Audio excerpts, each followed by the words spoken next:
আসসালামু আলাইকুম বন্ধুরা, সকলে কেমন আছেন? আশা করি ভালো আছেন। আজকে আমি আপনাদেরকে 44 ইঞ্চি বডি কামিজ কাটিং এর একটি মাপ আপনাদেরকে দেখাবো। তো দেখেন, এখানে আমি সর্বপ্রথমে ঝুলের মাপটি নিয়ে নিয়েছি, মানে লম্বার মাপটি। তো লম্বা আমার যা থাকবে তার থেকে 2 ইঞ্চি বেশি নিতে হবে। এখানে লম্বা আমার থাকবে 42 ইঞ্চি এবং সাথে আমি 2 ইঞ্চি এক্সট্রা বেশি সেলাইয়ের জন্য নিয়ে নিয়েছি। তো তারপর দেখেন, কাপড় কিন্তু আমি 4 ভাঁজে ফেলেছি। তো এই দিকটা হচ্ছে আমার কাঁধের মাপ। তো প্রথমে আমি সর্বপ্রথম কাঁধের মাপটি নিয়ে নিয়েছি, যাকে পুটও বলে। তো পুট এখানে আমি নিয়ে নিয়েছি 7.2 ইঞ্চি, তার মানে 7 ইঞ্চি থেকে 2 সুতা পরিমাণ বেশি নিয়ে নিয়েছি। এবং এটি হচ্ছে আমার গলার চওড়ার অংশ। তো এটি হচ্ছে আমি 3 ইঞ্চি নিয়েছি। এটি কিন্তু আমি 44 ইঞ্চি বডির কামিজ কাটিংটি আপনাদেরকে দেখিয়ে দিচ্ছি। তো দেখেন, এখানে কিন্তু আমি সামনের গলাটা আমি 5 ইঞ্চি নিয়েছি এবং পেছনের গলাটা আমি 4 ইঞ্চি পরিমাণ নিব। তো এবার দেখেন, আমি আরমোলের মাপটি এখানে দিয়ে দিয়েছি 6.2 পয়েন্ট, মানে 6 ইঞ্চি 2 সুতা পরিমাণ আমি আরমোলের অংশটা নিয়ে নিয়েছি।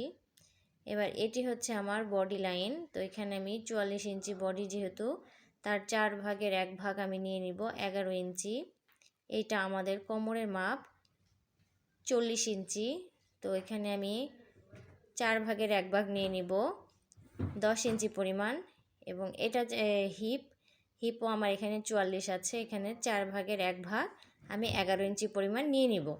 তো এখানে কিন্তু এই মাপগুলো আপনারা শুধুমাত্র আপনাদের বডির যে মাপগুলো হয় সেই মাপটাকেই আপনারা 4 ভাগ দিয়ে নেবেন।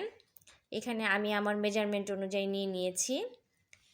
তবে কিন্তু গলার মাপ, পুট এবং আরমোলের মাপটা কিন্তু সেমই হবে, কিন্তু শুধুমাত্র বডি, কোমর এবং হিপ এই 3টা মাপ কিন্তু চেঞ্জ হতে পারে। এবার দেখেন, আমি হচ্ছে নিচের ঘেরটা কামিজের আমি নিয়ে নিয়েছি 13 ইঞ্চি পরিমাণ। এবার আসুন আমরা হাতা কাটিংটি দেখে নেই।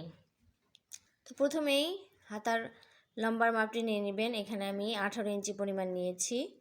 তারপরে এদিকে আপনারা মোহরার মাপটা নিয়ে নেবেন 6 ইঞ্চি পরিমাণ। এটা হচ্ছে আপনাদের যার যার হাতের মাপ আছে সেই অনুযায়ী নিয়ে নেবেন।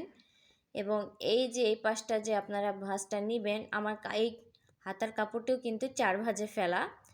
তো এই পাশটা আপনারা 9.2 ইঞ্চি নেবেন। যেহেতু এখানে কামিজে আমি 6.2 ইঞ্চি নিয়েছি, এদিকে হাতা কাটিংয়ের জন্য আমি হাতার পাশের মাপটা রাখবো 9.2 ইঞ্চি। এর মানে আরমোলের মাপটা যা নেবেন তার থেকে 3 ইঞ্চি পরিমাণ বেশি নেবেন। এইটাকে এখন আমি শোল্ডার ডাউন দিয়ে দিচ্ছি। তো এই শোল্ডার ডাউনটাকে এখান থেকে শোল্ডার ডাউন দিতে হয়। এখানে আমি 3.5 ইঞ্চি পরিমাণ নিয়েছি। এবার আমি দাগটিকে কিন্তু এভাবে করে স্কেলিং করে নিয়েছি। তো এইটা হচ্ছে আমার কাটিং দাগ, আর এটা হচ্ছে আমার সেলাই দাগ। এটা আমার কাটিং দাগ, এটি হচ্ছে সেলাইয়ের দাগ। তো আশা করি ভিডিওটি ভালো লেগেছে। ভিডিওটি ভালো লেগে থাকলে অবশ্যই লাইক, কমেন্ট, শেয়ার করবেন এবং চ্যানেলটিকে সাবস্ক্রাইব করে আমার সাথেই থাকবেন। ধন্যবাদ সবাইকে।